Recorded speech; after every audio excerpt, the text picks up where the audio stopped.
eh, esta segunda clase, esta segunda clase de lo que es la parte de administración de archivos. Ahí me están recordando que quedaban algunas cositas. Sí, efectivamente las he metido dentro de esta parte, así que no se preocupen. Lo que no vimos la semana pasada va a estar incorporado acá. Así que no voy a comenzar con eso, sino que lo he metido dentro de la misma presentación, ¿sí? Habíamos estado trabajando, si recuerdan, la semana pasada con todo lo que tenía relación principalmente con el manejo de archivos y de directorios. Estuvimos trabajando un poquito comentando sobre las dos, hablamos de las distintas operaciones que existían. Entre ellas, hablamos de las operaciones de archivos y de las operaciones que estaban asociadas a los directorios. Así que ahora vamos a comenzar con un repaso de eso. Ustedes me van a ir indicando un poquito qué significaba. Si quieren pueden habilitar el micrófono o escribirlo en el chat. Y bueno, vamos a comenzar a ver si alguien me puede indicar para qué nos servía el comando append. Hay un comando, una operación primitiva que se llama append sobre los archivos. ¿Qué significado tenía ese comando, esa operación en sí?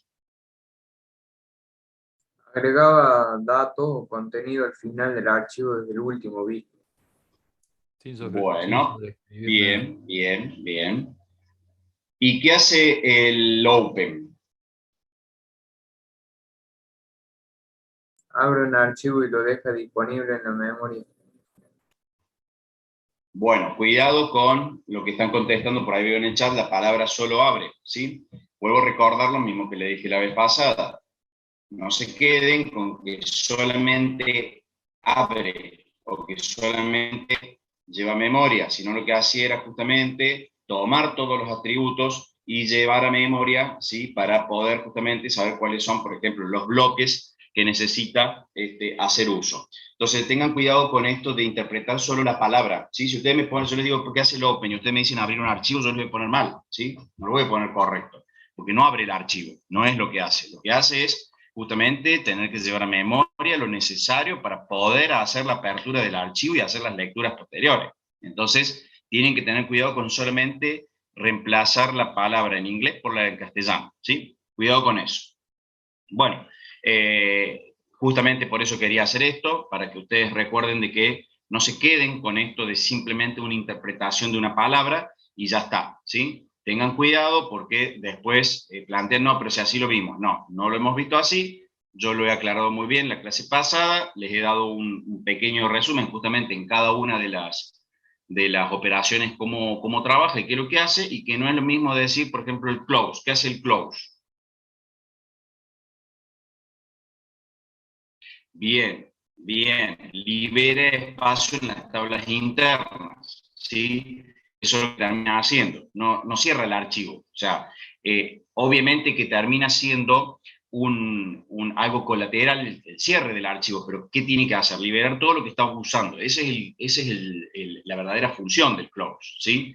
Si no, si yo lo dejo de usar, y bueno, lo dejo de usar, lo dejo ahí, total, ¿cuál es el problema? ¿Sí? Ni lo cierro, lo dejo ahí. Cuando usted abre una aplicación, una herramienta en Android, si ustedes no lo cierran, queda ahí. Capaz que no la uso nunca. Entonces uno podría interpretar que eso es cerrarla. No usarla es cerrarla. Sin embargo, sigue usando recursos.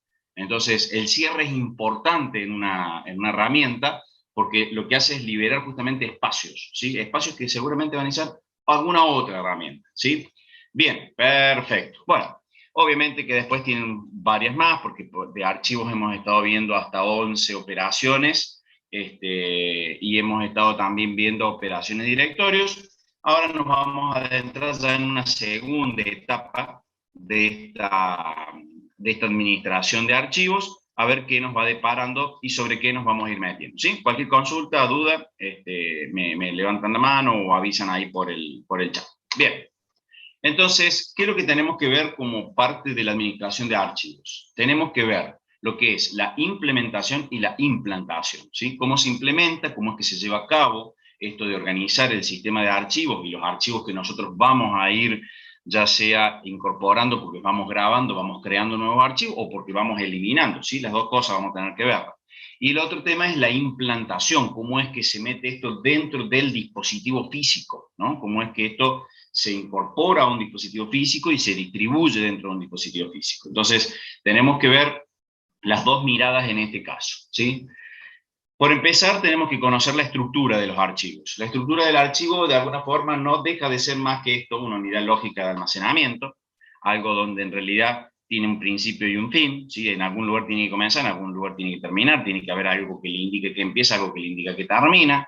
No deja de ser una colección de información relacionada, o sea, nosotros tenemos que entender de que para nosotros un archivo es eso, es algo, para la computadora es algo lógico que tiene un principio y un fin, pero para nosotros tiene alguna lógica de funcionamiento, o sea, a ver, estamos grabando información, por lo tanto es algo que a nosotros nos tiene que servir y por ende hay una colección de información que tiene alguna relación para nosotros. Bueno, esa relación, cuando yo establezco en un archivo y ese archivo es muy grande, bueno, esa información yo tengo que poderla recuperar en cualquier momento, por más que esté diseminada por todo el disco. A mí no me interesa cómo está. Lo que me interesa es que cuando yo haga una recuperación de esa información, pueda volver a tener el contenido de lo que yo había generado, ¿no?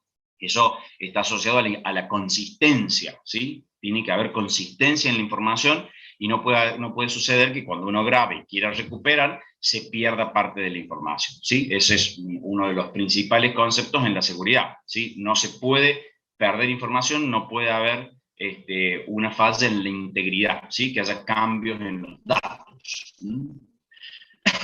Por otro lado, el sistema de archivos, ¿dónde está grabado? Y está en el almacenamiento secundario. ¿Qué es el almacenamiento secundario? Y normalmente son los discos. Podría ser otro almacenamiento secundario que hace que la información quede en forma persistente. Por ejemplo, un pendrive, una flash, una memoria de celular, bueno, como le quieran llamar, digamos, cualquier tipo de dispositivo físico que permita grabar en forma persistente la información. Entonces, ese sistema de archivos está justamente almacenado en ese dispositivo. El sistema de archivos tiene una estructura, vamos a ver cuál es la estructura del sistema de archivos, ¿no? De todo ese sistema. Tiene que tener una cierta lógica en cuanto a la información que posee no solamente el archivo en sí, sino cómo esa estructura, ese sistema, dice, mira, acá tengo estos archivos tienen o no tienen permisos, estos archivos son propios del sistema, no debería tocarlo ningún usuario, dónde comienza y dónde termina. Mira, tengo dos particiones en el disco, bueno, dónde arranca y dónde termina cada partición, a qué sistema operativo está asociado esa partición. Bueno, toda esa información es parte de lo que maneja la estructura del sistema de archivos. No deja de ser algo que va a estar organizado también en capas, ¿sí? Las capas siempre permiten una modularidad y un manejo mucho más flexible para cuando uno está desarrollando, porque las capas de algún modo también están asociadas al modelo de objetos, ¿sí? Al modelo de orientación a objetos. Entonces, permite justamente manejar mucho mejor el sistema, ¿sí? Después vamos a encontrarnos que tiene que tener esa consistencia que les planteaba recién, y eso está basado de alguna forma en algún tipo de establecimiento de control que vamos a tener para que esto, bueno, no se corrompa fácilmente, ¿sí? Digamos, si se corrompe el sistema de archivos, tienen que hacer de cuenta que se corrompe el sistema de archivos casi como que se puede corromper. Por ejemplo, en un libro podríamos romper el índice. Está bien, tengo los archivos, tengo el contenido de los archivos, pero perdí el índice, no sé dónde comienza, dónde termina cada archivo, me tendría que poner a recorrer todo el disco para ver, a ver si puedo volver a rearmar ese índice que teníamos. Y si perdiéramos el sector donde está la información, nos quedaríamos con un índice que apunta a nada, ¿sí? Porque no tendríamos lo que corresponde, tendríamos el título, pero no tendríamos los datos correspondientes. Entonces, no deja de ser algo muy similar a un libro por ahí, este sistema de archivos. En una estructura como la que ustedes están trabajando con Clarisa en la parte práctica, ustedes ven la estructura de lo que es un sistema operativo como Linux, ¿sí? En Linux la estructura que tenemos es una estructura donde tenemos un directorio raíz, que es la barra, ¿sí? Con esa barra estamos indicando de que desde ahí comienza todo el sistema de archivo, ¿sí? O todo el sistema de jerarquía de los distintos archivos, donde habíamos planteado que para Linux un archivo y un directorio era siempre archivo, o sea, todo es archivo, ¿sí? La diferencia está en si son especiales, si eran de bloques, si eran de carácter, si eran regulares y demás, ¿sí? Bueno, ahí tienen un conjunto de lo que serían prácticamente estandarizadas los directorios, por ahí se van cambiando y agregando. Por ejemplo, el barra media es un agregado que se hizo no hace mucho tiempo, ¿sí? Hace varios años, pero digamos, no, en relación al tiempo que lleva Linux, digamos, es bastante joven esa carpeta, pues ese directorio en particular, o sea, se ha mejorado, pero siguen siendo las mismas estructuras. O sea, cuando uno instala un Linux, en lo convencional va a encontrar todos estos directorios. Puede ser que alguno esté, puede ser que alguno cambie, pero en su mayoría van a estar estos. Es como en Windows, que también tienen una estructura, digamos, particular. Por ejemplo, cuando instalan aparece la carpeta Windows, dentro de esa carpeta Windows aparece una carpeta que se llama System, y así van encontrando carpetas que desde que nació Windows sigue siendo exactamente lo mismo. Bueno, en el caso de Linux, cada carpeta, ¿sí?, que tenemos, cada directorio, tiene su significado, ¿sí? En Windows también los tenemos, no más que no está tan estandarizado, pero digamos, de algún modo los tenemos muy parecidos. Acá sí podemos encontrarnos con cada uno de estos directorios, y cada directorio tiene algún significado de qué es lo que va a contener, ¿sí? Entonces uno, conociendo esta estructura, sabe mucho mejor manejarse con el sistema operativo, ¿sí? Por eso es que muchas veces uno dice, qué difícil que es Linux. No, no es difícil Linux, que no lo conocemos, o sea, queremos que sea tan intuitivo. O sea, a ver, si lo vemos desde el punto de vista de las ventanas, del entorno gráfico al Linux, es lo mismo que el Windows. O sea, la diferencia de que nosotros decimos que es más difícil simplemente es porque estamos acostumbrados a siempre usar Windows. O sea, desde que nacemos nos ponen una ventanita de Windows y estamos acostumbrados a eso. Entonces, si nos dieran un Linux, lo más seguro es que nos acostumbramos a un Linux y dejamos de lado Windows. Eso es una cuestión de costumbre, nada más, y de hábito. En los directorios, cuando uno hace un ls en el Linux o un dir en el Windows, vemos una estructura de directorios. Bueno, conocer esa estructura de directorios me da mucho mejor manejo del sistema operativo, ¿sí? Si yo conozco bien dónde están ubicadas las cosas, voy a poder avanzar y tomar mejores decisiones e ir mucho más rápido. Esa es una de las grandes ventajas que tenemos cuando conocemos la estructura. Nos da cierto poder sobre el sistema operativo. En un contexto general, ¿sí?, del sistema de archivos, este sería el contexto general de ese sistema de archivos. No estamos hablando de Linux en sí, no estamos hablando de Windows, no estamos hablando de Android, estamos hablando de un sistema general, ¿sí? O sea que, digamos, cada sistema operativo, cuando está haciendo la instalación, instala de alguna forma un sistema de archivos. Bueno, entonces aquí estamos hablando de algo general. ¿Con qué comienza? Con dividir en dos partes. Una cuestión es todo lo que está asociado a la administración de archivos y lo que está asociado a lo que el sistema operativo hace, ¿sí?, a lo que el sistema operativo en sí hace.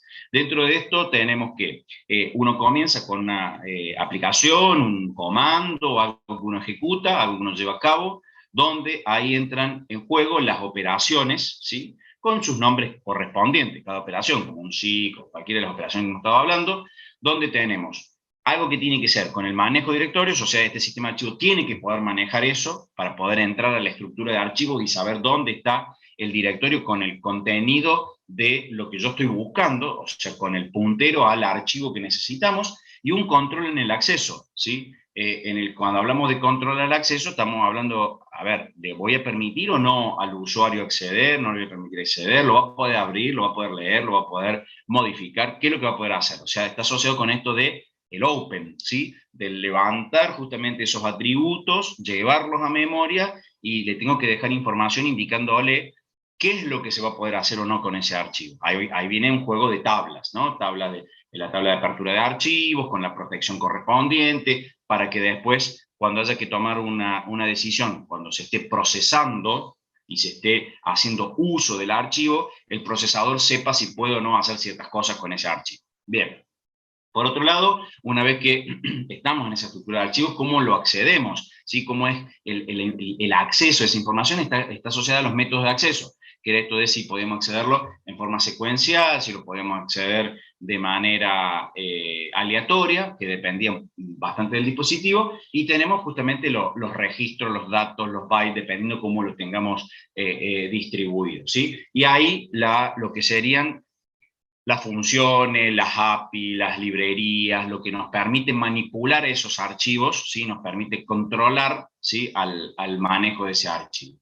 En ese punto, fíjense, se hace una división ahora entre lo que es el manejo de los archivos, la administración de los archivos y lo que va a hacer nuestro sistema operativo en sí al momento de manejarse después con lo que es el dispositivo prácticamente. Y ahí tenemos los bloques físicos en memoria principal, ¿sí? Fíjense que ahí habla de un bloqueo. ¿Por qué habla de un bloqueo? Porque yo tengo que agarrar e indicar, a ver, cuando yo digo la apertura de un archivo, tengo que ir a buscar la información al disco, ¿sí? Tengo que extraer sus atributos, las direcciones que apuntan a los distintos bloques y llevarlas a memoria. Y ya en ese momento tengo que establecer un bloqueo de tal forma que se sepa de que esos bloques de disco físico se van a estar usando porque se están cargando en memoria. Entonces, si yo no hiciera este bloqueo, podríamos tener inconveniente cuando tenemos varios usuarios queriendo acceder a lo mismo. Entonces, puede pasar de que mientras uno está escribiendo, el otro está leyendo y está leyendo información vieja porque ya está siendo modificado. Entonces, se podrían generar inconsistencias. Por lo tanto, cuando se produce justamente esta manipulación, tiene que haber un bloqueo físico en memoria principal, o sea, tiene que haber un bloqueo de los bloques correspondientes justamente a lo que va a ser en la parte del disco desde la memoria, porque en la memoria es donde está toda la información y es donde yo indico la información. Por eso ahí están las tablas de protección y todas las tablas que van a ser las tablas internas, que ya las vamos a ver cuando nos metamos un poco más en memoria. ¿Qué sucede? Que obviamente que si yo quiero acceder a un conjunto de bloques donde está la información, bloques son estos cuadraditos como habíamos planteado la semana pasada, por ejemplo, de una hoja cuadrícula donde está grabada la información, y bueno, tengo un punterito a cada uno de esos bloques, ¿sí? Entonces, esos bloques son justamente, se encuentran físicamente en el disco. Bueno, ¿cómo los accedo? Bueno, tiene que haber una planificación, tiene que haber algo que el sistema operativo tiene que poder indicar, porque obviamente no podemos todos los procesos ir a buscar archivos al mismo momento. Entonces tiene que haber una planificación con respecto al disco, porque no deja de ser un dispositivo de entrada-salida.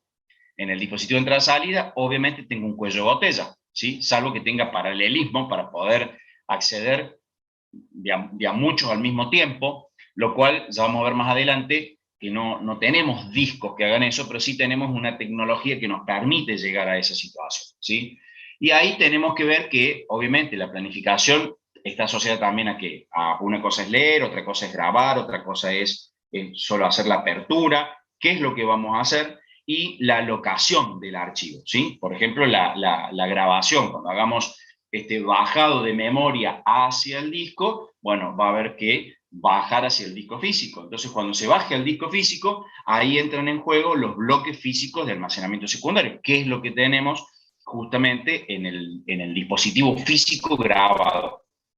Y ahí tiene que haber algo que permita al sistema operativo manejar los libres, o sea, los bloques libres. ¿Por qué? Porque si yo tengo que grabar un archivo y el archivo necesita, vamos a suponer, 20 bloques, y necesito encontrar 20 bloques libres para poder grabarlo. Entonces tiene que haber una administración de eso.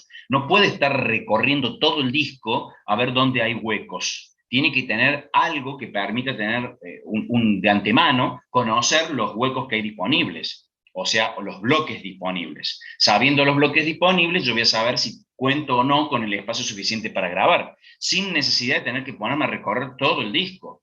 Si se ponen a recorrer todo el disco en un disco rotacional, imagínense, está permanentemente dando vuelta y eso hace que la performance decaiga del sistema operativo. Entonces, este es un concepto muy general, ¿sí?, del sistema de archivos, que nos permite ver cómo es un manejo, ¿sí?, desde que se ejecuta un programa hasta que se llega de alguna forma al grabado, a la lectura y demás de algún archivo en particular. Los sistemas de archivos, cuando uno instala justamente un disco, de esa estructura, cuando uno instala un sistema operativo en un disco, nos encontramos con que podemos tener lo que se denominan particiones. En realidad tenemos particiones. Las particiones es de alguna forma como agarrar el disco duro y dividirlo lógicamente en varias partes. Muchos de ustedes tienen seguramente sus máquinas, sus discos, si tienen Windows, tienen la unidad C, la unidad D, la unidad E, si es el mismo disco, porque acá para Windows cada unidad puede ser un pendrive, puede ser una lectora de CD, podría ser algún otro medio de almacenamiento o algún otro medio que permite leer dispositivos de almacenamiento, como por ejemplo la lectora de CD, una lectora de disquetes y demás. Entonces, ¿qué es lo que tenemos normalmente en este sistema de archivos a nivel de lo que es particiones? Primero tenemos algo que se llama la Master Boot Record. Vamos a ver qué es lo que, a qué hace referencia más ese sector, ese pedazo del disco. Luego tenemos una tablita que indica las distintas particiones. Es como un pequeño índice de las particiones, ¿sí? De las distintas particiones que existen en todo el disco, y luego tenemos las particiones en sí, ¿sí? Entonces, cada partición que tiene que contener esa información de todos los archivos, los directorios, y esa información es almacenada en sectores al inicio del volumen, que es este pedacito que vemos acá con distintos colores.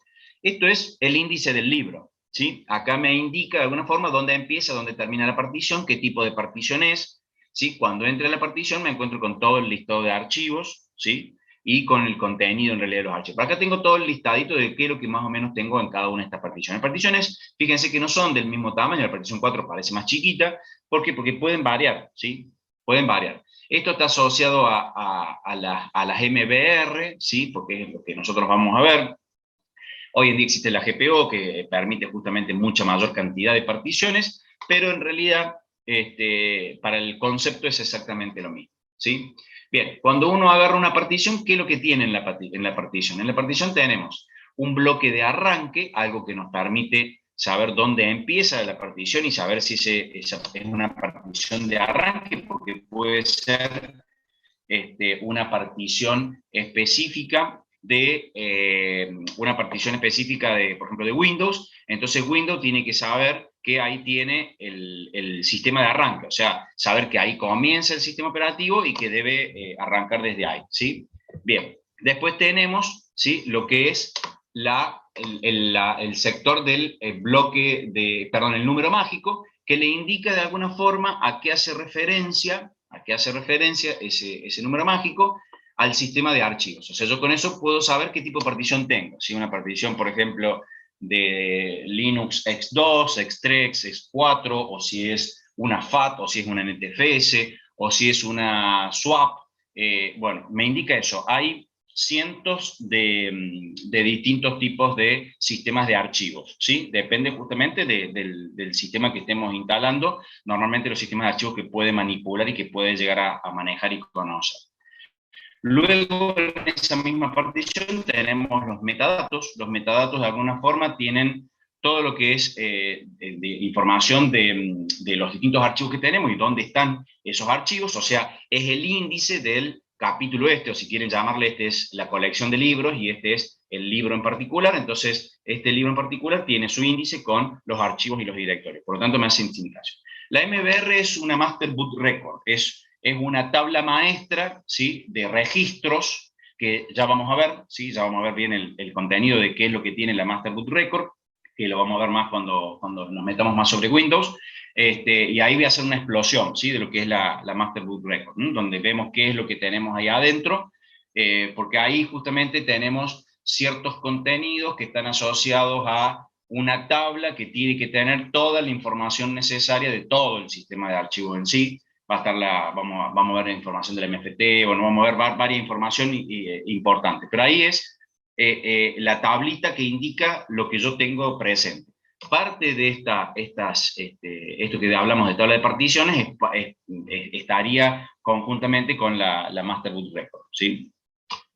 Bien, bueno, entonces tenemos esto como sistema de archivos a nivel de particiones, ¿sí? Que lo podemos dividir. La MBR soporta justamente hasta 4, que es la que tienen la mayoría de los equipos. Hoy en día ya vienen con posibilidad de los GPO, que también está asociado a los tamaños de direcciones que pueden llegar a manejar, que ya vamos a ver un poquito eso también, ¿sí? Y dentro de una partición nos encontramos con esto. Por ejemplo, si tengo instalado, yo puedo tener el sistema operativo de Windows instalado en la partición 2 y usar la partición 1 como una partición para guardar datos, ¿sí? Entonces, acá tengo un sector de arranque. Acá es donde justamente el sistema cuando comienza la BIOS y hace todo el post, identificando que la computadora está todo en condiciones, que tiene memoria, que tiene el teclado enchufado, que tiene el disco, y cuando tiene el disco dice, bueno, busca lo que se llama esto, ¿sí? El sector de arranque.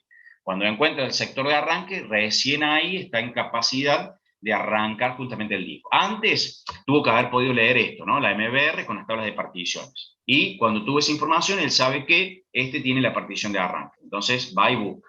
Salvo que yo pueda tener alguna herramienta como, bueno, no me va a salir ahora el nombre de la que usa Linux, bueno, no me acuerdo ahora, ya me voy a acordar, que permite seleccionar los sistemas operativos, ¿sí? Entonces, uno cuando arranca, por ejemplo, una máquina que tiene varios sistemas operativos, ¿sí? Aparece esta, que es una herramienta más conocida, hay varias, ¿sí? Hay varias.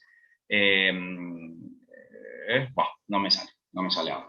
Que permite seleccionar el sistema, por ejemplo, si quiero arrancar con Linux o con Windows. Obviamente que tengo que tener en una partición un Linux instalado con un sector de arranque, tengo que tener un Windows instalado en otra partición con un sector de arranque, o sea, tengo que tener eso para que sepa dónde puede arrancar al momento de seleccionar el sistema operativo, ¿sí? Bien, continúo. Cualquier pregunta, sí, creo que contesté por ahí la de Martín, si no, ya nos vamos a meter más, o sea, no hago hincapié en lo que tiene la MBR, porque ya lo vamos a ver, ¿no? Por eso no me meto ahora de lleno con eso. Fíjense el caso de la partición de disco de un Linux, ¿sí? Por ejemplo, en particular, porque este está asociado a algo muy general, ¿sí? Acá tenemos un bloque de arranque, es lo que se carga en RAM, que de alguna forma le indica al sistema operativo lo que está asociado a toda la partición. Un superbloque que contiene el famoso número mágico, que nos dice justamente qué sistema de archivo es, si es un X2, un X3, eso ya lo van a ver seguramente en el práctico, un poquito más, que son las distintas, es como cuando ustedes instalan, bueno, hoy en día cuando instalan un sistema de Windows, que es más probable que hayan instalado eso que hayan instalado un Linux. Cuando ustedes instalan un sistema operativo de Windows, les instala directamente NTFS, ¿no? Porque ya es por defecto el sistema de archivos. Pero antes podías elegir entre NTFS y FAT, por ejemplo, ¿sí? Entonces, la cantidad de bloques que tiene ese sistema de archivos, la administración de espacios libres, o sea, tengo algo en memoria que me indica cuáles son los huecos que tiene justamente ese sistema de archivos. ¿Para qué? Para poder hacer la locación posterior de archivos cuando tenga que hacer una grabación o cuando tenga que crecer un archivo por X motivo. Los inodos, que vamos a ver que los nodos I o índice de nodo, que esto es lo que les decía, que había un pequeño resumen en la slide anterior, lo que hice fue pasarlo a para meternos un poquito más acá. Que de alguna forma lo que hace es tener estos archivos y directorios, ¿sí? Tenemos un numerito por cada uno de ellos, y que vamos a ver que ese numerito está asociado con otras cosas más. Es un pequeño bloque que tiene no solamente un número, sino que tiene algo más de información. Los directorios raíces, los archivos y los directorios, que ese sería todo el contenido de lo que en el formato genérico de organización de un sistema operativo, de un sistema de archivos en el sistema operativo de GNU Linux, ¿sí? Así como se estaría distribuyendo en el Linux en particular, ¿sí? Bien, nos vamos a meter en las estructuras justamente de los archivos al momento de grabarlos, ¿sí? Así que si hay alguna pregunta, si no, vamos a irnos metiendo. Estamos siempre sobre el mismo tema, estamos sobre la estructura, sobre el sistema de archivos, viendo cómo estos archivos se van a incorporar dentro de los archivos, dentro del disco físico, ¿sí? Cómo es que esto va a quedar de alguna forma para poder ser usado, ¿sí? Dice, desde el punto de vista de usuario, la siguiente visión lógica, uno vería algo así.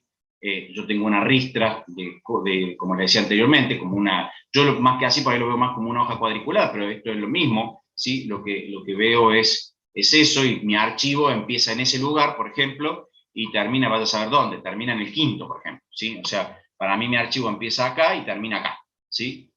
Si tiene, vamos a suponer que cada uno de estos cuadraditos pesa 1 mega y mi archivo tiene 5 megas, entonces tiene 5 cuadraditos de esto. 1, 2, 3, 4, 5. Acá termina mi archivo. Empieza ahí, donde dice posición, y acá termina.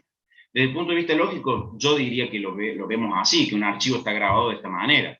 Sin embargo, también nos podemos encontrar que desde el punto de vista del sistema operativo no está tan grabado de esa forma. Por ejemplo, este archivo en particular, que es un archivo único, el archivo A, distribuido justamente en todos estos, en todo este disco, que es como como les dije anteriormente, que es como una hojita cuadriculada, y donde, por ejemplo, cada uno de esos cuadraditos representa 1 mega, yo podría decir, bueno, este archivo que pesa 7 megas, ¿sí? Está distribuido de esta manera, cuando mi lógica, desde el punto de vista de usuario, sería que comience en el 1 y termine en el 7, ¿sí? Y sin embargo no, fíjense, comienza en el 13, después sigue en el 20, después sigue en el 8, esta sería la listita y secuencial, después sigue en el 3, después sigue en el 16 y termina en el 19. O sea que mi archivo no necesariamente va a estar grabado en forma contigua, que es lo que hablábamos anteriormente. Si esto fuese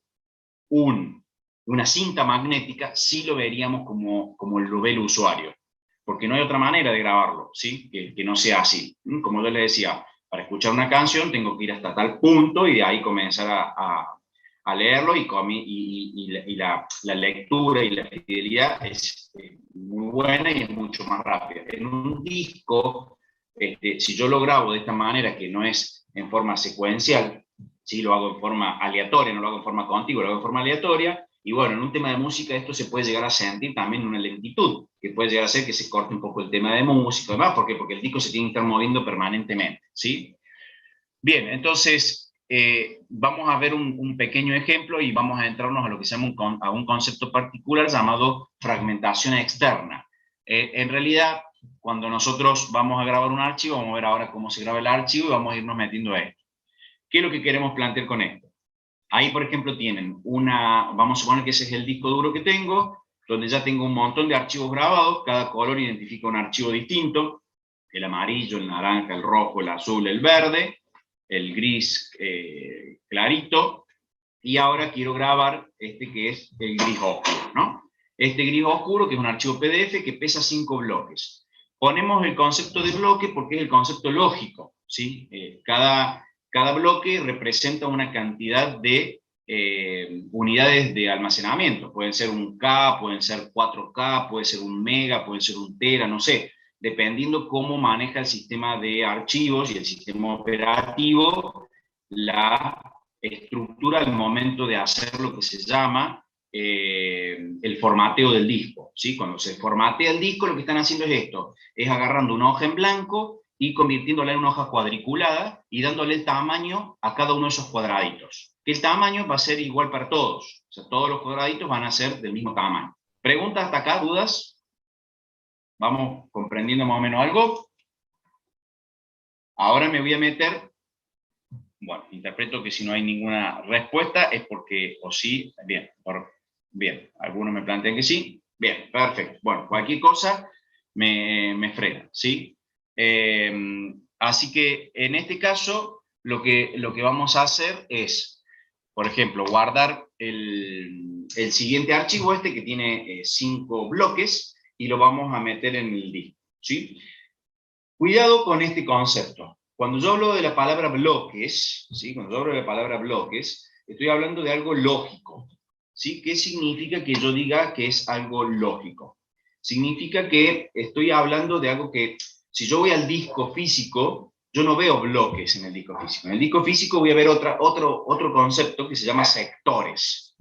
Y un bloque puede significar muchos sectores. Por ejemplo, yo podría decir que un bloque pesa o va a ocupar 1 mega. Denme un segundito, por favor, que tengo ruido de fondo.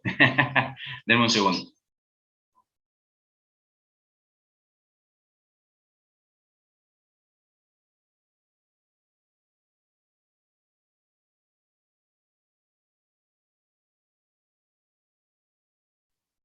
Ahí está. Vamos a ver ahora sí. Bueno, entonces, les decía, cuando uno va a grabar un archivo, el sistema operativo ve lo que se llaman bloques, porque el sistema operativo lo que ve en realidad es un concepto lógico con respecto a bits, una pequeña estructura y más, pero cuando se graba en el disco es algo físico, ¿sí? El disco físico no viene por bloques. ¿Por qué no viene por bloques? Porque justamente el bloque puede variar. Yo quiero tener un bloque de 1 mega, o a lo mejor no, en este sistema me interesa tener un bloque de 1K o un bloque de 2K. Entonces, cuando el disco yo lo compro, tiene lo que se llaman sectores, ¿sí? Y los sectores son como otros cuadraditos, ¿sí? Que también son del mismo tamaño, pero que es un estándar para ese disco, ya viene con el tamaño de tal sector, ¿sí? 512 bytes, 1K, 4K, no sé, ¿sí? Ahora, yo puedo tener un sector físico del disco que es de 1K y un bloque que sea de 4K. ¿Qué significa? Que el sistema operativo cuando grabe algo va a grabar 4K, o sea que va a grabar en 4 sectores, va a ir al disco y va a implementar en 4 pedacitos del disco esta información. Pero bueno, también esto lo vamos a ver porque es parte de lo que vemos cuando hablemos de los discos, ¿sí? Cuando hablemos de los discos físicos. Ahora estamos en lo lógico. Entonces, en lo lógico, el sistema operativo ve bloques, ¿sí? Ese es lo que ve el sistema operativo, ve bloques. Estos bloques, entonces, vamos a grabar, en este caso, estos 5 pedacitos del disco, ¿sí? Entonces, fíjense, ¿qué es lo que hace nuestro sistema operativo? Nuestro sistema operativo agarró y buscó el primer espacio disponible. El primer espacio disponible que encontró, vamos a suponer, porque después vamos a ver que existen algoritmos para decir, che, a ver, ¿dónde lo voy a grabar a esto? ¿Sí? Porque lo podría haber grabado en cualquier cuadradito blanco, porque cada cuadradito blanco de alguna forma me representa que hay un espacio. Entonces, en este grabó el primero, después dijo, bueno, busca otro, y ahí ya grabó el primero, graba el segundo, graba el tercero del archivo PDF que queremos grabar, graba el cuarto y graba el quinto, ¿sí? Busco, en este modo, podemos decir que el algoritmo que usó fue encontrar los primeros libres partiendo desde el principio del disco. Y grabó los 5 bloques. O sea, mi archivo vamos a suponer que eran de 1 mega cada uno de los bloques, entonces mi archivo pesa 5 megas, usó 5 bloques, porque era lo que necesitaba. Podría ser que el archivo pesara 4,5, no 5 megas, 4,5. ¿Qué es lo que pasa en ese caso? Graba en el primero, graba el primero, después graba el segundo, graba el tercer bloque, el cuarto bloque, y graba el quinto bloque, pero en el quinto bloque hay una particularidad, que queda un espacio disponible para el mismo archivo. No es que divide ese cuadradito en cuadraditos más chiquitos, no lo puede dividir. Ese cuadradito ya lo toma como parte del archivo. Le queda la mitad del cuadradito para poder seguir grabando si quisiera, ¿sí? Bien, ahora, hasta ahí la locación, ¿sí? Ahí grabamos el archivo y lo implementamos. Lo pusimos dentro de los bloques que había. Fíjense que todos los cuadraditos son igual. Ahora quiero eliminar el siguiente archivo, que es el amarillo, ¿sí? Quiero eliminarlo al archivito este. Entonces, cuando lo elimino, empiezo a sacar cada una de las partes, ¿sí? Empiezo por donde comienza el archivo y voy sacando cada uno de esos pedazos hasta que se libera. Fíjense algo interesante, cómo esta hoja cuadriculada, este disco, nos empieza a quedar huecos por todos lados, ¿sí? Y no son huecos contiguos, solo acá atrás, abajo de todo tenemos huecos contiguos. Entonces, esos pequeños huequitos, ¿sí? Que ustedes están viendo ahí son huequitos particulares. Sí, Gastón, antes que siga. Hola, profe. Una pregunta. ¿Por qué Dale. guarda cada bloque del archivo, por ejemplo, el PDF, que se divide en 8 partes en lugares random? Bien, vuelvo acá. Vuelvo al PDF de los 5. Este que te grabó así, ¿no? Te fue grabado 3, 4, 5. ¿Qué es lo que graba acá? El bloque es primero tiene que grabar algo de información asociada a lo que necesita el sistema operativo. Por ejemplo, las direcciones estas de los bloques, puede ser permisos, la fecha de creación, bueno, algunas cuestiones de atributos que ya vamos a ver. Y después lo que está grabado es la información del archivo, es lo que vos querés que se recupere, es tu archivo persistente, ¿sí? Si vos ahí tenés, no sé, el libro del sistema operativo, que de alguna forma pesa como ejemplo dijimos 5 megas, y ocupa cada uno de estos, ocupa cada bloque como un mega, lo que grabaste es toda la información del libro del sistema operativo, ¿sí? No sé si contesto la pregunta, Gastón. No, en realidad no entiendo por qué se ubican en lugares random, digamos. Por ejemplo, los que están en color rojo, el uno aparece como a la mitad más o menos. Bien, bien. Por lo siguiente, mira, ¿por qué puede ser así? Porque, ¿por qué el rojo empieza el 1 más abajo y no empezó arriba de todo? Bueno, porque es muy probable que hayas usado un algoritmo. Acordate que acá vos estás tomando como una lógica, ¿sí? El algoritmo de alocación. Y vos como lógica seguramente tu cabeza en este momento está pensando en que lo lógico es que grabe de izquierda a derecha y de arriba hacia abajo. Sin embargo, puede ser un algoritmo que lo que haga sea colocar un puntero, ¿sí? Vamos a suponer, un segundo que busco un anotador, a ver que acá viene una flechita, algo así. A ver. Yo puedo poner, y te digo, el puntero está parado acá, ¿sí? El puntero del movimiento, el cabezal del disco está parado ahí. Entonces el algoritmo dice, el siguiente archivo que se va a grabar partiendo de donde está el cabezal en el primer hueco que encuentre disponible. Cuando fuiste a grabar el rojo, justo lo puse ahí, era un poquito más acá, era acá. Suponete que está parado ahí en el 3, ¿sí? Entonces, ¿qué encontró? Que este hueco donde está el 1 rojo era el primero disponible. Bueno, acá me dirías, bueno, pero después el 2 está acá arriba y el 3 está acá. Bueno, digamos, fue un algoritmo medio raro, qué sé yo, ¿sí? O a lo mejor fue un algoritmo totalmente aleatorio, que agarró el hueco que se le ocurrió, ¿sí? O a lo mejor fue un algoritmo que decía, miro a la derecha el primer hueco disponible, y después miro, si el siguiente hueco a la derecha está muy lejos, me voy a la izquierda, ¿sí? Y empiezo a recorrer un árbol, ¿sí? En formas diferentes. Ustedes vieron dos árboles en matemática discreta que eran en profundidad y en anchura, pero existen otros árboles, ¿sí? Y yo recorro de acuerdo a lo que, bueno, utilizás algoritmos acá para recorrer, y ahí es que te queda así, ¿sí? Hay que ver qué algoritmo, yo acá te hice una cuestión aleatoria, muy aleatoria, pero depende del algoritmo que se utilice, Gastón. No sé si contesto ahora la pregunta. Sí, profe, ahora sí. ¿Sí? Bien, perfecto. Gracias. No, por favor, depende del algoritmo de grabado, sí, así es, Salomé. Y para hacer la búsqueda, ¿cómo se guía para encontrar los distintos bloques?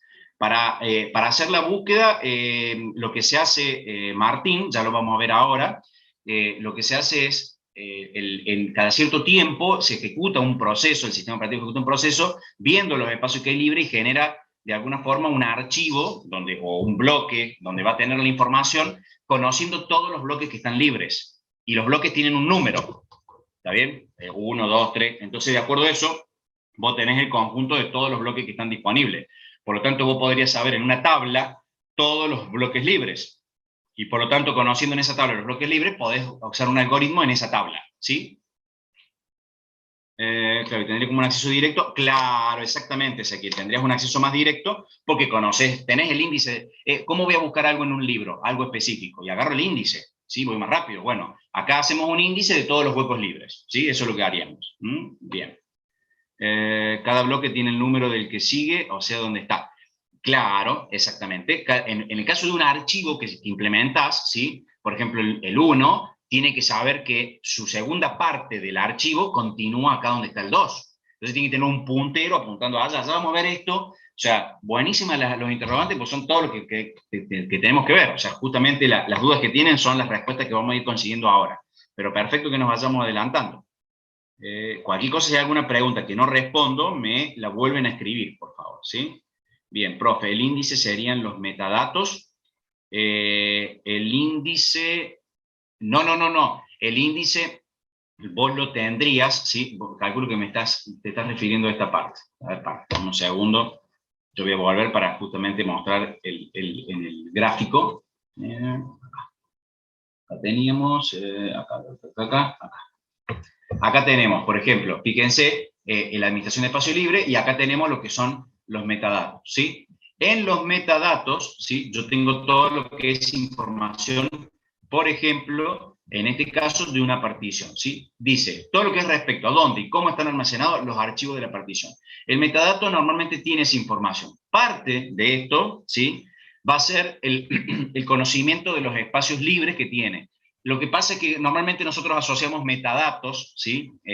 Digamos, y no, depende del sistema operativo cómo lo maneja, está o no está ahí, pero el metadato es un metadato del archivo, ¿sí? Normalmente es algo que está más asociado al contenido del archivo, que tiene que ver con sus atributos, dónde está presente y demás, ¿sí?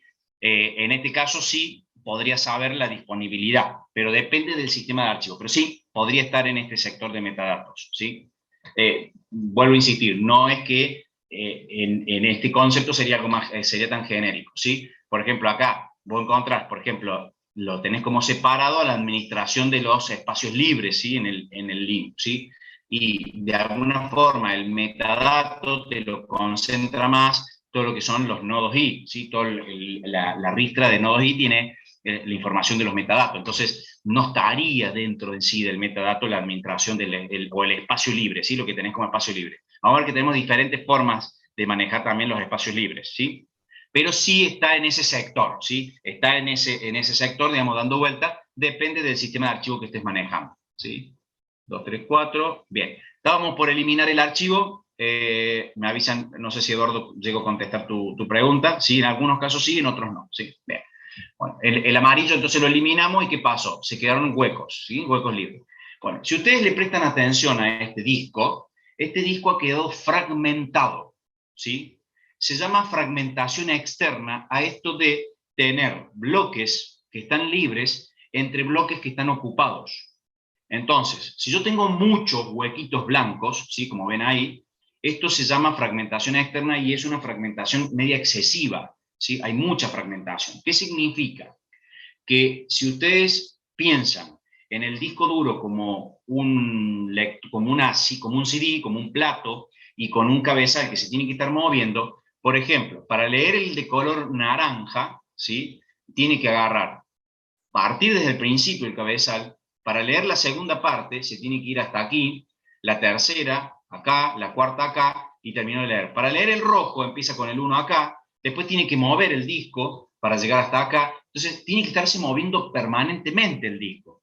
Y quieras o no, moverse de un lugar al otro para encontrar, a ver, no es lo mismo que yo agarre y tenga que recoger 5 conos que se encuentran uno al lado del otro, en el cual con 2 trancos caminando, tal vez recojo 5 conos de esos que usan para los deportes, que son de color amarillo, a tener que recoger 5 conos que se encuentra uno en la punta, vamos a poner una cancha de fútbol, uno en un arco, ¿sí? El primer cono en un arco, el segundo cono lo pongo en el arco contrario, el tercer cono lo pongo en el medio, el cuarto cono lo pongo en, no sé, en una esquina de donde pateen un córner y así, donde tengo que estar moviéndome. No es lo mismo eso a tener los 5 conos, por más que estén desordenados, en 2 trancos caminando, ¿sí? Hay una diferencia, la velocidad con la que lo va a recorrer, lo va a recoger esta persona que los tiene en forma secuencial prácticamente, a aquella que los tiene controlados. Se tarda mucho más tiempo. Bueno, en el disco pasa lo mismo.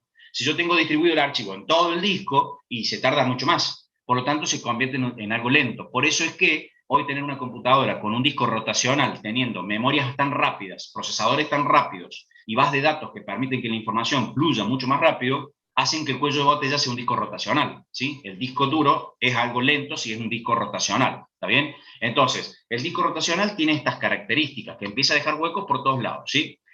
Los de estado sólido también dejan huecos, pero es otro el manejo. Por ahora vemos solamente los rotacionales. Entonces, cuando yo lo tengo fragmentado el disco, esto de tener huecos por todos lados, ¿sí? Empiezo a tener problemas. Por ejemplo, supongamos el que acabamos, el PDF que pusimos recién, ¿sí? Voy a volver para atrás, ¿sí? Ahí acabamos de poner el PDF, ¿no? Y, que es el de color este gris oscuro. Yo quiero hacer que crezca el PDF. Necesito un bloque, el bloque 6, ¿sí? Y lo lógico sería que siga al ladito, ¿no? Pero bueno, no tengo espacio ahí. Entonces voy a tener que ir a ubicarlo acá, al pedazo ese. Y cuando tenga que implementar el siguiente, si lo voy a hacer en forma secuencial, va a poner un pedacito acá, otro pedacito acá, otro pedacito acá, otro pedacito, y así va a ir haciendo. Entonces, empiezo a tener siempre los archivos diseminados, ¿sí? Y empiezo a tener mucha fragmentación externa.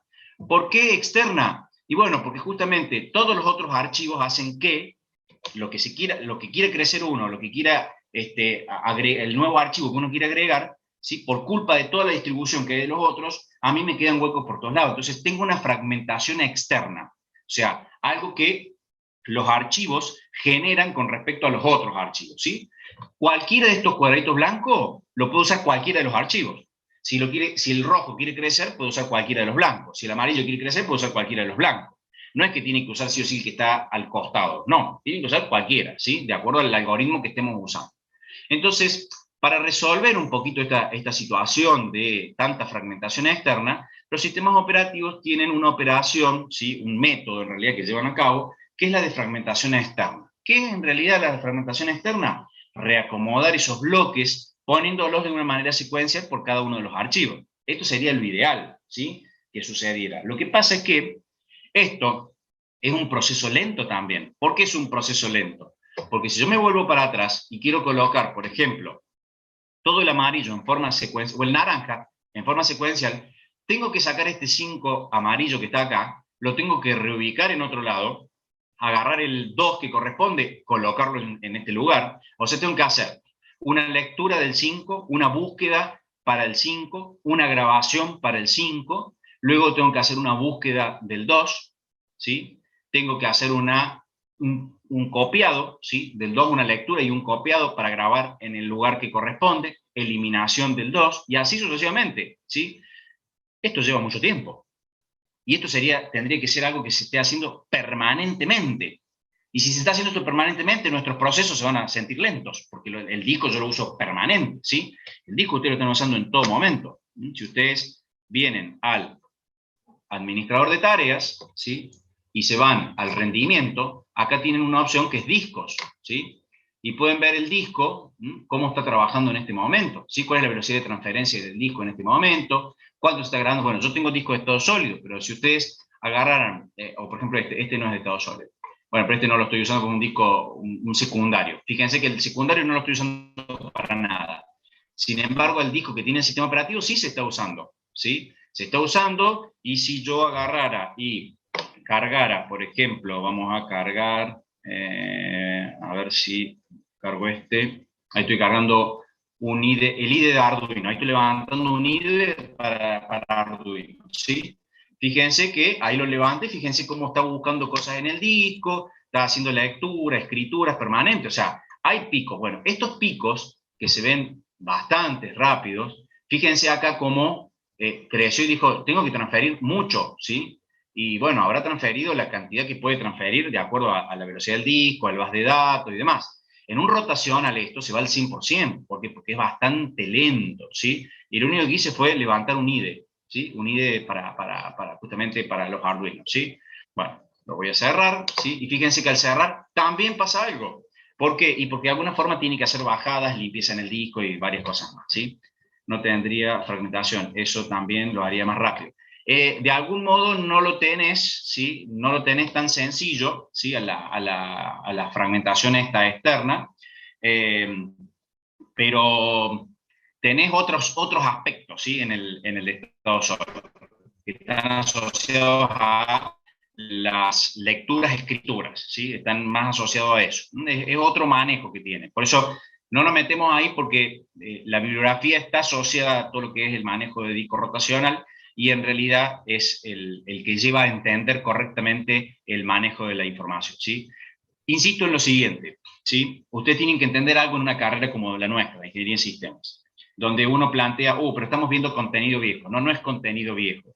Estamos entendiendo las bases, estamos entendiendo lo que es necesario comprender, ¿sí? Para que después ustedes, si quieren especializar y ver cómo se maneja un disco de estado sólido, una flash, una NVRAM, que son todos dispositivos de almacenamiento secundario, que son también viejísimos, los puedan llegar a ver y entender cómo es la lógica de alocación y demás. Pero es el disco rotacional el que nos permite tener un manejo más entendible de la información, ¿sí? Eso por ahí quiero que lo tengan en cuenta.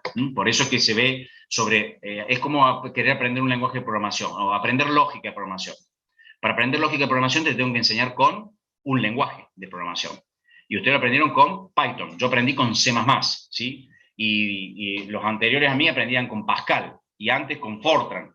O sea, no importa, Hay que aprender la lógica de programación. Entonces uno busca un lenguaje. ¿Cuántos lenguajes existen? Miles de lenguajes. Ustedes conocen algunos nomás, ¿sí? Pero existen miles de lenguajes. Lenguajes que sobreviven como C++, como Python, como Java, y hay lenguajes que han muerto, ¿sí? Que ya han tendido y ya están desapareciendo, ¿sí?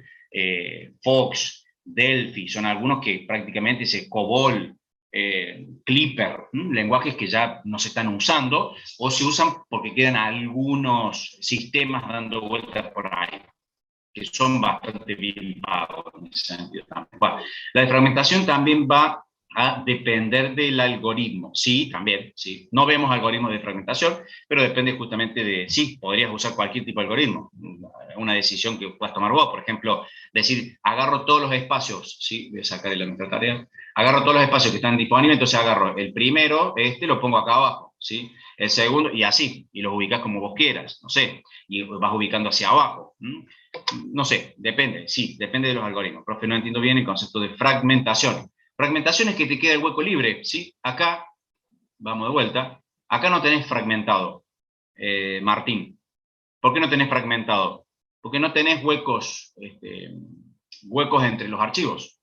No tenés ni huecos entre los archivos, ni en el mismo archivo hay huecos. Yo quiero leer el primer archivo y puedo leerlo tranquilamente.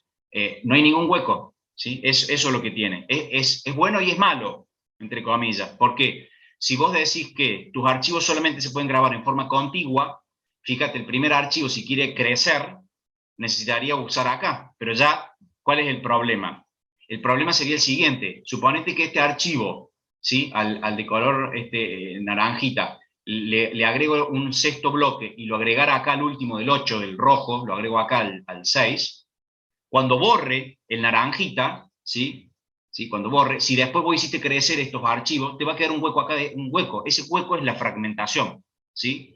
Se fragmenta porque en algún momento cuando vos grabaste tantos archivos y borraste tantos archivos, el disco te queda un hueco por todos lados. Ese es el problema. Puede haber fragmentación en SD. No estamos hablando de SSD, no me voy a meter en el SSD, ¿sí? Porque no es el concepto. Estamos en discos rotacionales, ¿sí? Entonces, concéntrense en disco duro, ¿tá? Concéntrense en disco duro y disco rotacional, que es lo que está concentrado en la materia, ¿sí? Porque si no, nos vamos a ir hacia otro tema que los voy a terminar confundiendo, ¿sí? Entonces, no tiene que ver el disco.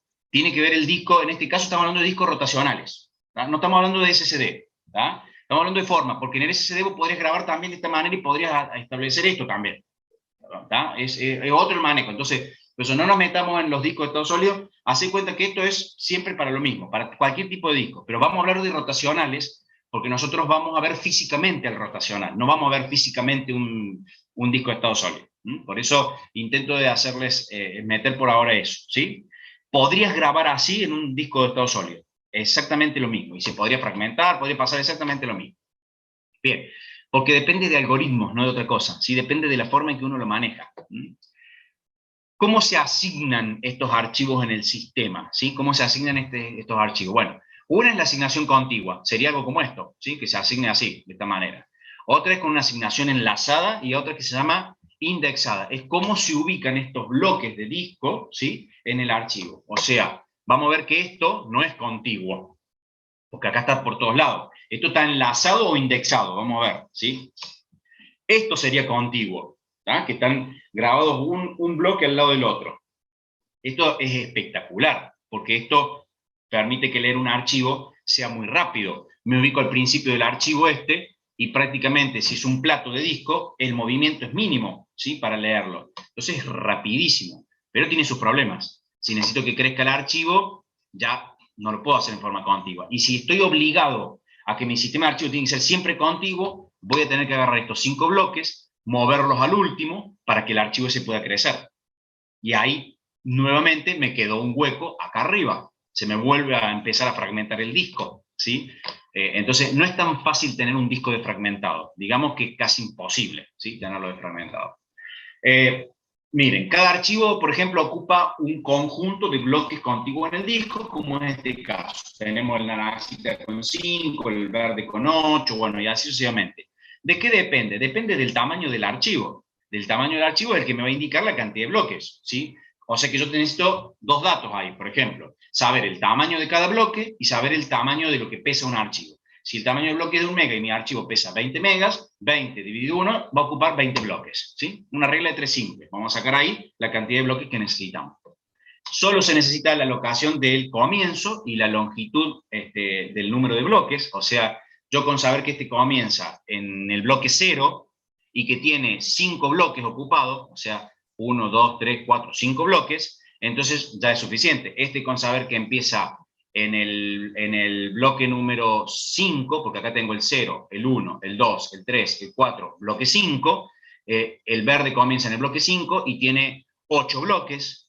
Comienza en el bloque, no sé, 15 y tiene 4 bloques, y así. Con solamente saber eso es suficiente. ¿Por qué? Porque es contiguo. Como es contiguo, yo sé que cada porción del archivo está al lado de la que comienza, ¿sí? Entonces es mucho más rápido. El acceso es aleatorio, porque me puedo ubicar en cualquier parte del archivo muy fácilmente y rápidamente, porque yo tengo justamente la cantidad de bloques que tiene, entonces me puedo ubicar al medio, porque necesito arrancar desde ahí. El desperdicio de espacio es un problema complicado, justamente. ¿Por qué? Porque en realidad yo acá, cuando tenga que crecer, vamos a tener que regrabar esto en otro lado, o tengo que mover todos los otros bloques, la cantidad de bloques que necesito. Entonces tiene que haber una asignación dinámica, y la asignación dinámica es muy compleja, porque si tiene que crecer esto, ¿sí? El archivo va creciendo, decrementándose, se elimina un bloque porque yo achiqué el archivo por X motivo, entonces tengo que descartar un bloque. En ese ir y venir se me complica esto de que sea siempre contiguo, ¿sí? No pueden crecer. Para crecer tengo que reubicar, y eso es lo que se me complica, ¿sí? Eso es lo que me complica. Y hay un mapeo prácticamente lógico y físico, o sea, prácticamente yo sé, tengo en tal número de bloque y ya sé que pesa 5, bueno, sé que el bloque 0, 1, 2, 3 y 4, que son el bloque y el sector físico del disco, empieza en tal, y hace un recorrido contiguo y leo todo mi archivo. Por lo tanto, la asignación contigua tiene una ventaja muy grande al momento de la lectura, por ejemplo. ¿Sí? Cuando yo tengo que hacer la lectura, el open, el abrir, el conseguir la info y hacer después la lectura, ¿sí? El conseguir sus atributos, cuáles son los bloques, los voy a tener en toda forma contigua. Entonces, cuando vaya a hacer la lectura, es muy ágil, ¿sí? En ese sentido. El problema lo tengo presente en todo lo otro, cuando se elimine, los huecos van quedando libres, el hecho que tenga que crecer. Entonces, ahí tengo las complejidades de la asignación contigua. En la asignación contigua no es más que esto, ¿no? Voy teniendo la ristra, ¿sí? Acá tengo el A, el B, el C y el D. Si borro el B, me quedan 3 huecos libres, ¿sí? Y ahí vamos de nuevo, ¿sí? ¿Qué hago? Los dejo libres, ahí se me genera una fragmentación externa. Eso permitiría que el archivo A crezca, pero a lo mejor el archivo A nunca crece. O a lo mejor todos los archivos nuevos que vengan necesitan más de 3 bloques, y ahí tengo 3 bloques nomás disponibles. Entonces esos 3 bloques los tengo perdidos, ¿sí? No los uso nunca.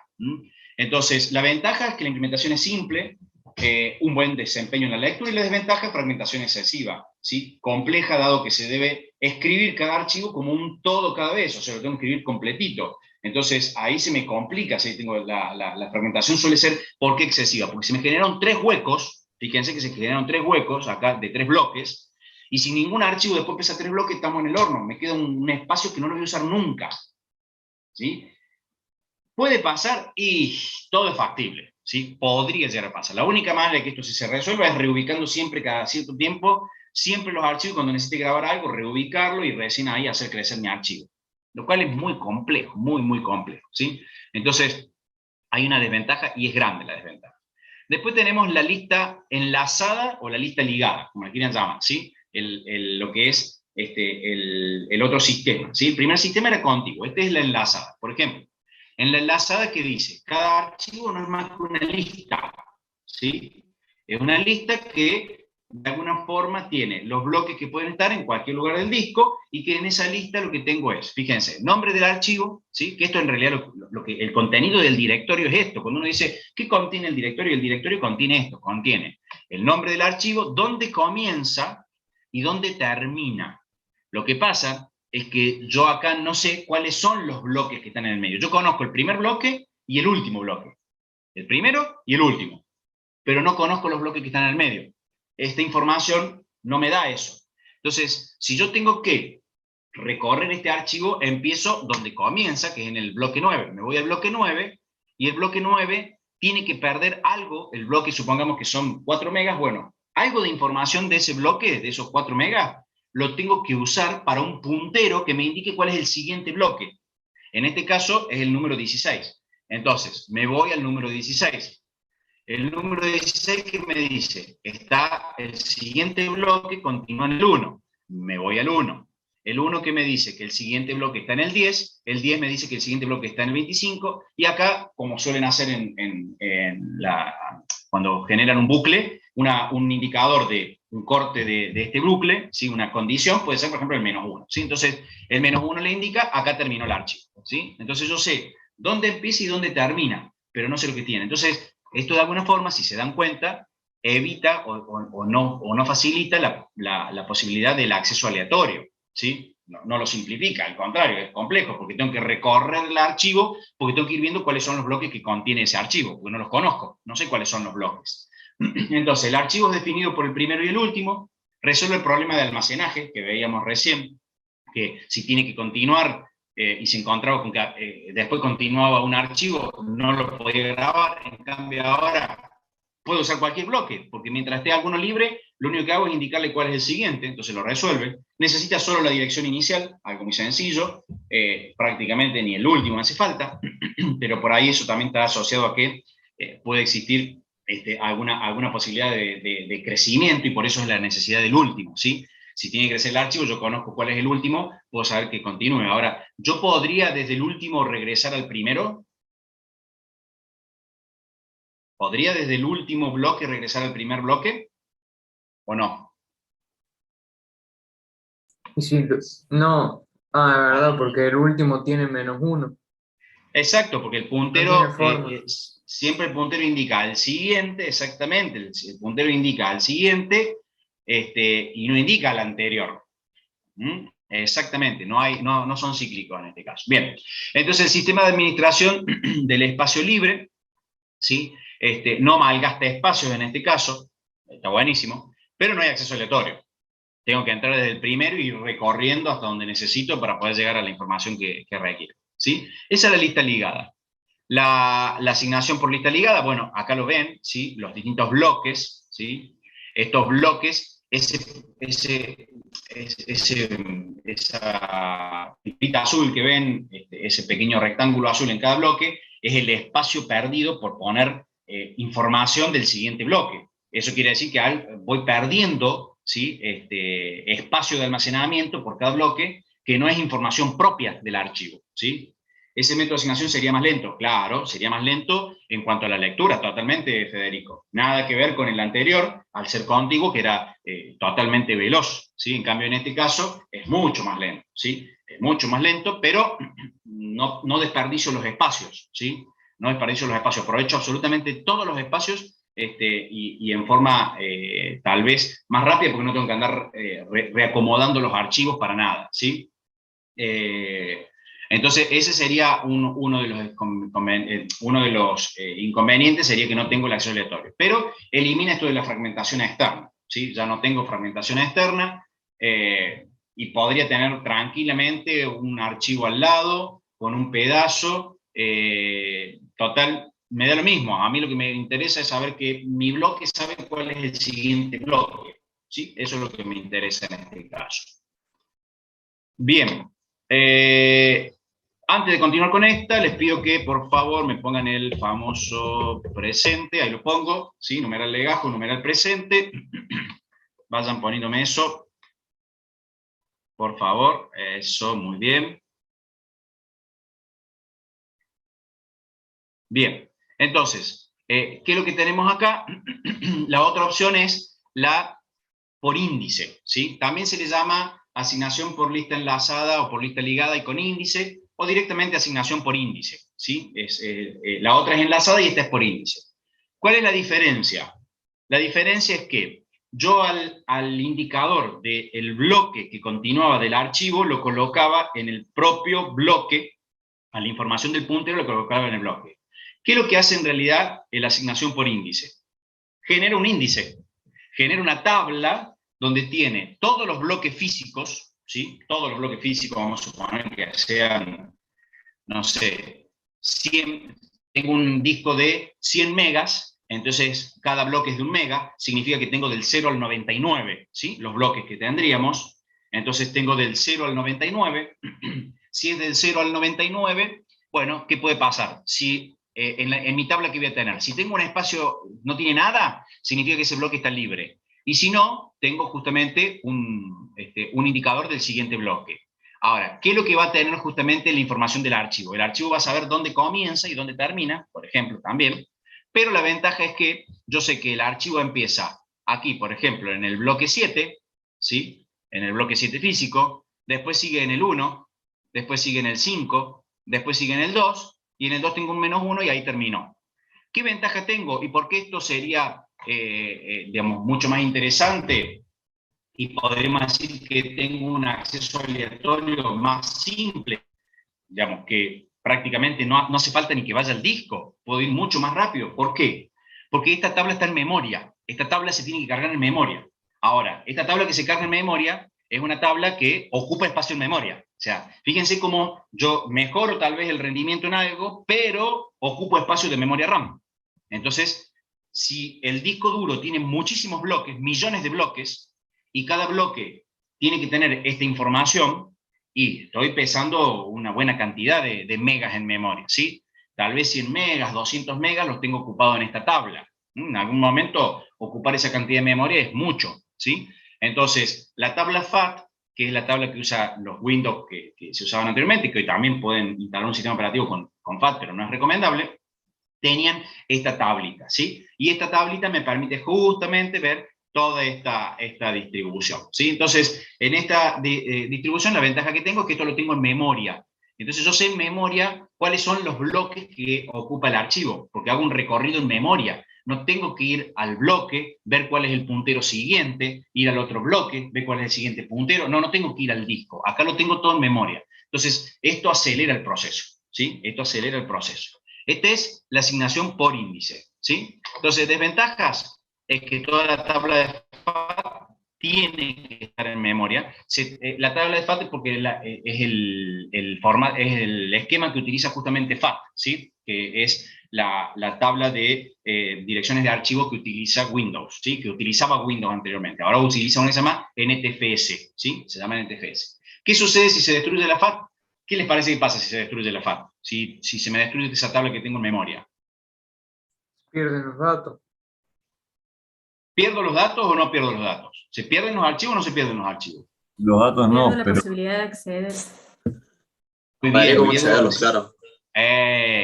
Lo que perdí en realidad es el índice del libro. ¿Está bien? Perdimos ese índice, perdimos el acceso hacia esos archivos, porque la tabla es la que me dice dónde está la información, ¿sí? La tabla me dice el puntero, me dice allá comienza, ¿sí? Y después tengo en la misma memoria tengo los distintos bloques donde estaría, ¿sí? Pero no pierdo la info, ¿sí? Pierdo esa tabla. Tendríamos alguna posibilidad de rearmarla. Normalmente los sistemas operativos lo que hacen es un backup de esto, tienen un cuidado que ya vamos a ver en Windows, por ejemplo, dónde lo graba, cosa que si se rompe lo puedan recuperar y demás. Pero era una forma de atacar, ¿sí? Una forma de atacar a un equipo era hacer esto. Y si vos no sabías, y probablemente terminaba formateando el disco porque paría todo esto. Después existían herramientas que permitían rearmar el índice del libro, ¿sí? Pero a todo esto es tiempo perdido, ¿no? O sea, las máquinas fueron creadas para acelerarnos los procesos y mejorarnos los tiempos, ¿sí? No es escalable para discos grandes, ese es un problema de FAT, porque cuanto más grandes sean los discos, más grande es la tabla esa, y esa tabla tiene una limitación, ¿sí? Así que fue muy útil en lo que fue sistemas de 16 y 32 bits. Hoy estamos usando prácticamente 64 bits. No se usa justamente FAT, no funcionaría en este caso, a pesar de que el esquema podría dar ciertos resultados, pero no sirve, ¿sí? Directamente ya no se usa NTFS, también principalmente por cuestiones de seguridad, ¿sí? Por cuestiones de seguridad. Bueno, antes de continuar, ¿sí? Les voy a pedir que se fijen, a ver si ya están disponibles, creo que hay dos preguntitas en la autogestión, perdón, en la V, ¿sí? Tienen dos preguntitas. Fíjense si ya está, creo que ya debería estar para que puedan accederlo. enlazadas con índice, algo así. Un Bueno, índice. vamos de nuevo, dale. ¿Cuál sería la diferencia Ahí con la lista ligada? Bueno, dale. En la lista ligada, ¿sí? Me voy a volver la cámara. En la lista ligada, en cada cuadradito del disco físico, estamos hablando del disco duro, ¿sí? En el disco físico, en cada bloque del disco físico, vos vas a tener la información de tu archivo y vas a tener información que obviamente, si tu archivo tiene mucho texto, un pedazo de tu texto está acá en un bloque, como no entró todo ahí, se graba en otro bloque y así se va grabando toda tu información. Entonces, en cada bloque físico vos tenés un puntero que indica cuál es el siguiente bloque. Eso es en la lista enlazada, ¿está bien? O asignación enlazada. En la que tiene un índice, en vez de grabarlo en cada bloque físico del disco, lo que hace es una tabla, o sea, va a agarrar un bloque de disco y en un bloque de disco va a grabar una tabla.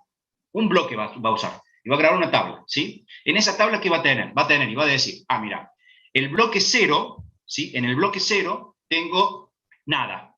En el bloque, vamos a suponer acá, en el bloque 1 tengo grabado o el siguiente es el 5. ¿Qué quiere decir esto?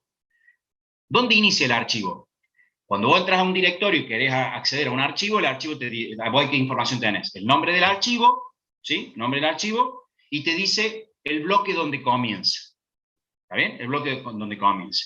Aparte de indicarte el bloque donde comienza, te dice, por ejemplo, el bloque donde termina. Igual que la lista enlazada.